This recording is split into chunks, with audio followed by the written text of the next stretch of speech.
Di bawah langit, Nusantara terbentang luas.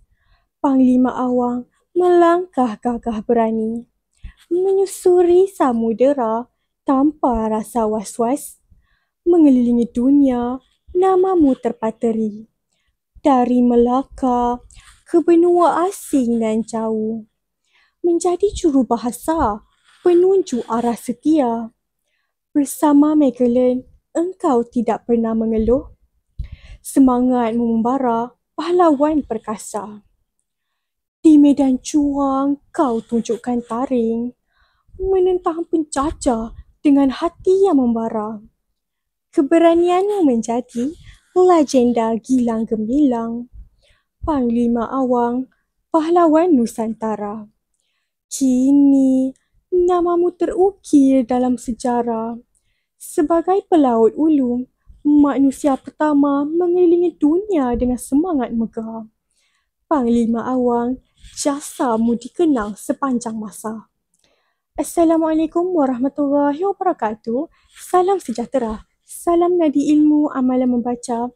Bijak laksana tua, berani laksana jebat.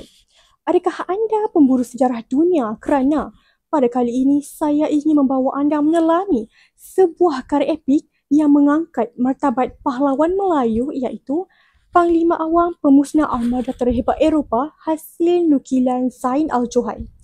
Buku ini diterbitkan oleh Karya Publika pada 1 Julai 2022 dan mengandungi 423 muka surat.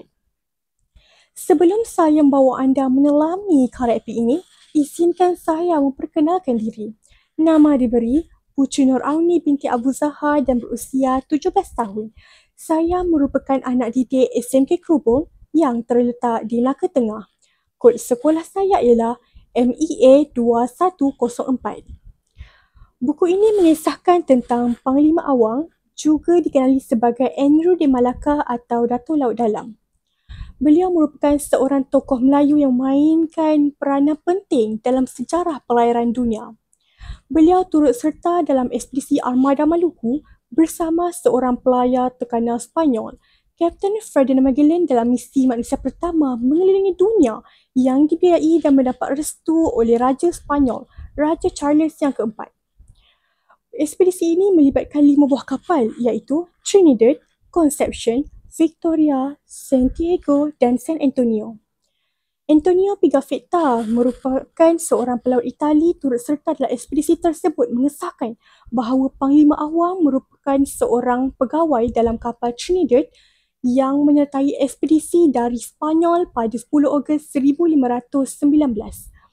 Mereka berjaya meredah Laut Atlantik, Selat Magellan dan Laut Pasifik. Malangnya, setiba di Filipina, tercetus peristiwa berdarah yang mengakibatkan Kapten Ferdinand Magellan mati dibunuh di Pulau Mauzawa, Cebu. Panglima Awang turut cedera dan sempat diselamatkan oleh pelaut Brunei, Pangeran Adipati Solok, tetapi kemudiannya ditawan oleh pelaut Sulawesi, Kak Irang Semerluki di perairan Sabah.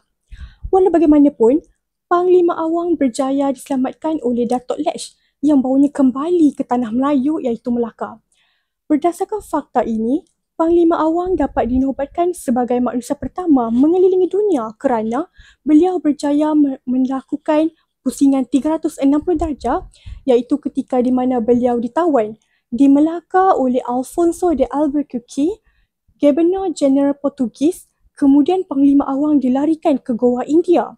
Seterusnya dibawa Ferdinand Magellan ke Sepanyol dan akhirnya beliau berlayar mengikuti ekspedisi Armada Maluku. Setelah kembali ke tanah air, Panglima Awang menjadi pemerintah wilayah Rembau. Angkatan Perang Rembau, pimpinannya berjaya menewaskan Portugis di Melaka setelah 9 bulan mengepung kota Melaka pada tahun 1641.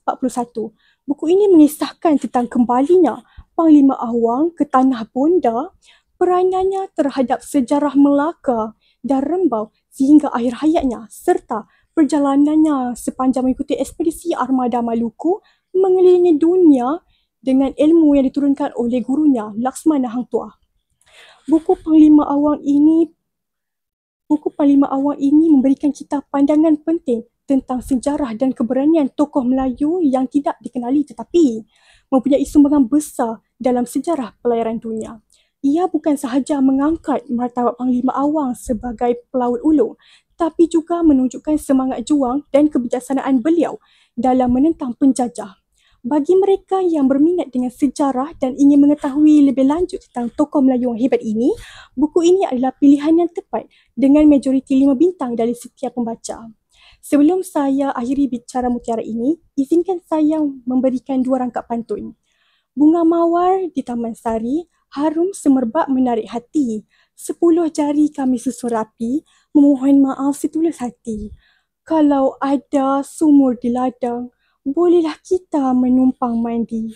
Kalau ada umur yang panjang, bolehlah kita berjumpa lagi. Sekian dari saya, Wabillahi Taufiq wa Hidayah. Wassalamualaikum warahmatullahi wabarakatuh. Terima kasih.